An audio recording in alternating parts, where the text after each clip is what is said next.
Hey, this is Carla from the Butcher Babies. This is George Corner Fisher from Cannibal Corpse. Hey, this is Rex from Kill Devil Hill. It's Wednesday 13. This is Dad from Devil Driving. This is Motorist from Quad. You're listening to Rabid Noise on Rabid Radio.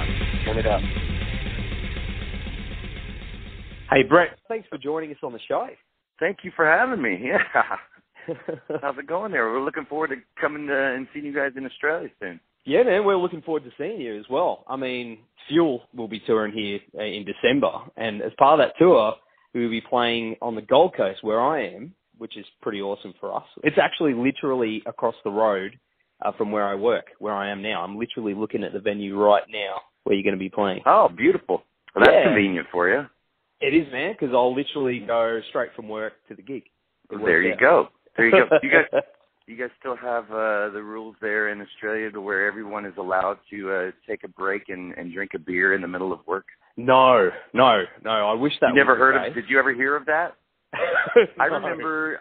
I remember. Maybe it was just a Sony thing or something. But I remember touring Australia and going to the Sony offices, and they had a bar in their office. And everyone was allowed to take a break one time during the day and go drink a beer.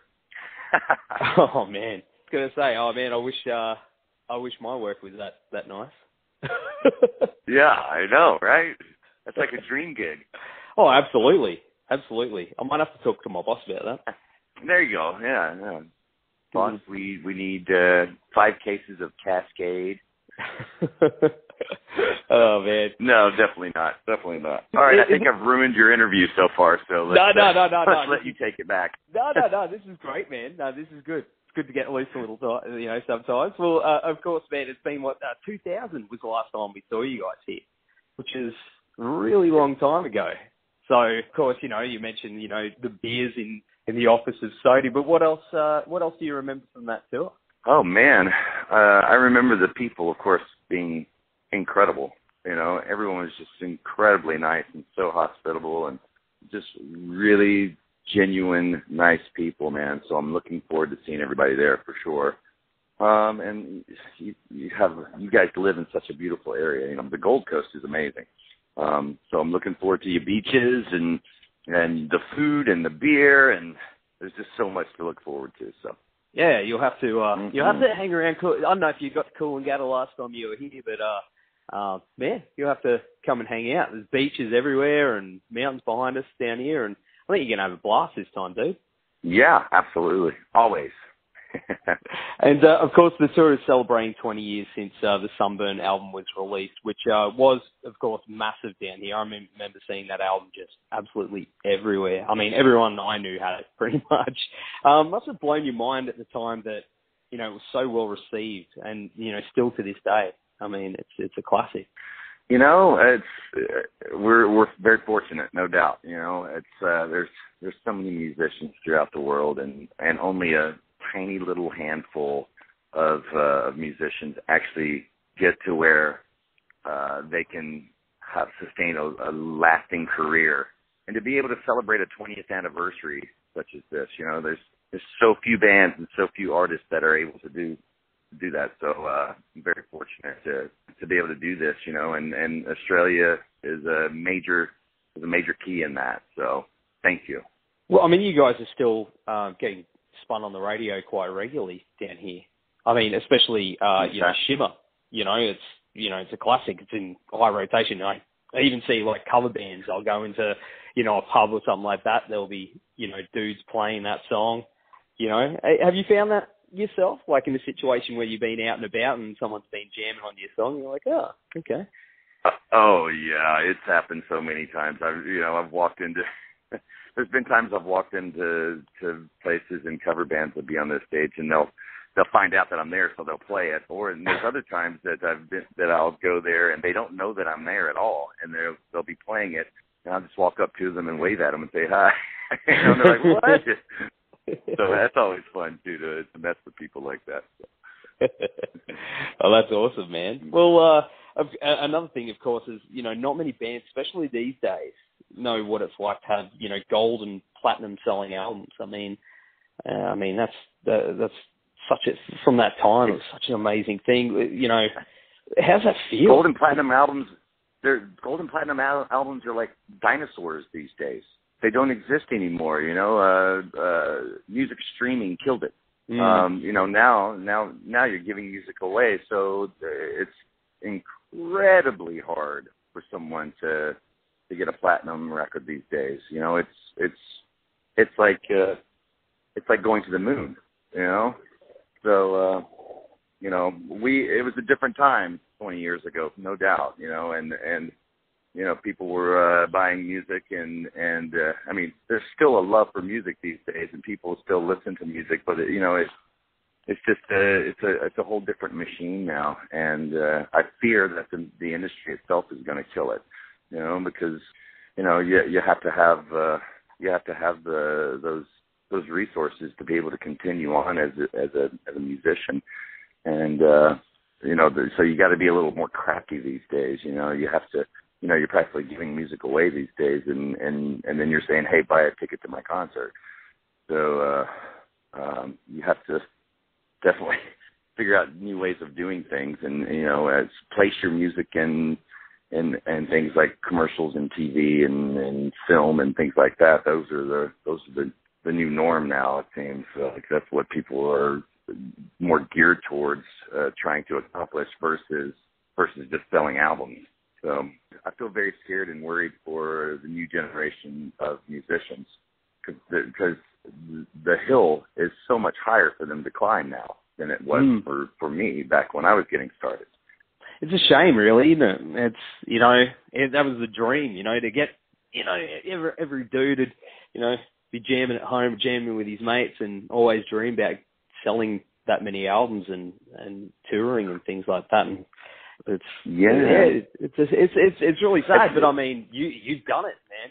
You've done it, and it's such a great achievement. I mean, do you still have them hanging up? Yeah, of course. It's nice wall candy. I have my office at home, and I have all my gold and platinum records on the walls so I can puff my chest out a little bit when people come over, so to speak. Those are my accomplishments,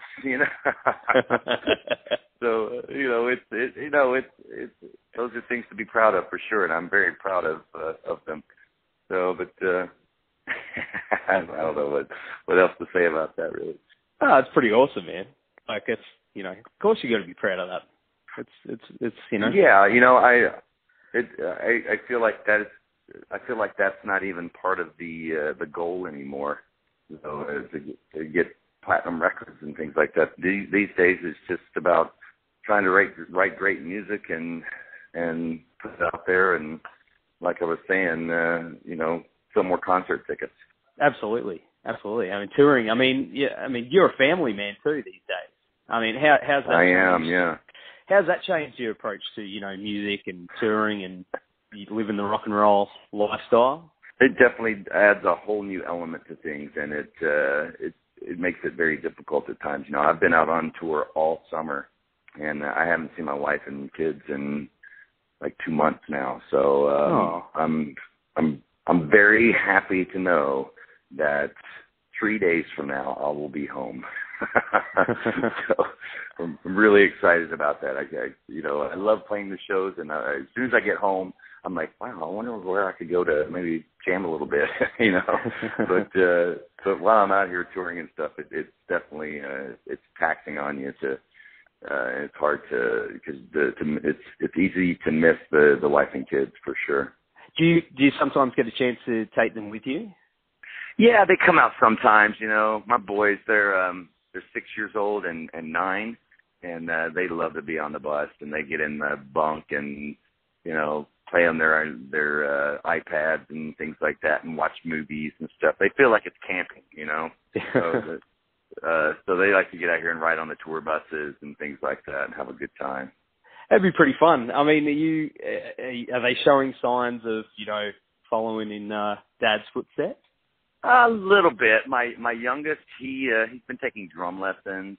So whenever I'm at home, whenever I can, I like to. He'll get behind the drum kit, and I'll put a bass or a guitar on or something, and the two of us will jam a little bit. He's been working on on some AC/DC and stuff like that, you know. So it's fun to jam with my 6-year-old. It's pretty rad.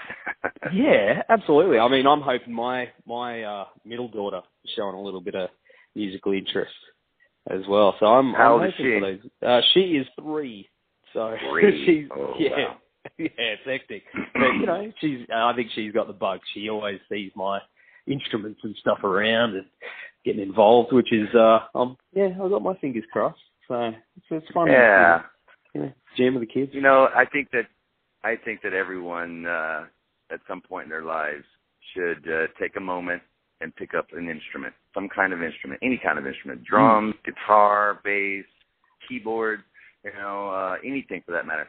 Sit down and just learn an instrument, because you won't regret it. When you're older in life, you're going to really appreciate the fact that you know how to do that. So, and it's a nice time. It's a nice way to release yourself from, you know, the daily woes of reality, and you can sit down and just pick up that instrument and kind of be to yourself for a little while and just be creative. You know, it's a really great outlet. Whether you're trying to pursue it in a serious way like myself, so we make a career out of it, or if you just want to do it as a fun hobby, man, learn an instrument. It's good for the soul, man. That's for sure. It is good for the soul. That's a great way to say it, no doubt. Yeah, absolutely. And, of course, man, your last album, Puppet Strings, came out in 2014. Have you got new music in the works? Yeah, I've been working on some new song ideas, and as soon as I get home from this tour, I'm going to sit down and start fleshing out a lot of the details on those song ideas. And I've had a few musician friends from other bands, from other groups that I've jammed with, and they sent me some song ideas to do for other projects and things like that. So I'm looking forward to getting back to my studio and being creative again. Awesome, man. Awesome. Because I like that last album, man. It was really, really good. Oh, thank you. Yeah, you know, putting a record together is always a lot of work, but that record for me was really a lot of fun to make, and I had a lot of fun. It was a good time. You know, even though a lot of times it can be very frustrating, you know, when you're trying to get something right and you can't seem to find it at first, but you can't give up. You just got to keep on trying. And there were a few songs on that album that I literally wrote lyrics for the songs 2 or 3 times before I finally just went, okay, I think I got it this time. I think I do. You know, you write them out, and then I pass them over to my wife and say, what do you think? And, you know, she'll give me the pretty good, or that's great, or whatever, you know. So that's nice. My sounding board, yeah. like mine. The voice of reason. Hey, you got to listen to the woman, right? Yeah, that's it, man. Happy, what's the old saying? Happy life, happy wife, happy life? Happy wife, happy life. That's right. Happy wife, happy life. Awesome, man. Well, dude, thanks again for taking the time to hang with us, and we'll see you at the Coolangatta Hotel on Wednesday, December 6th. And until then, man, I hope you and the boys have a good tour. We will. Thank you so much, man. We'll see you guys in December, okay?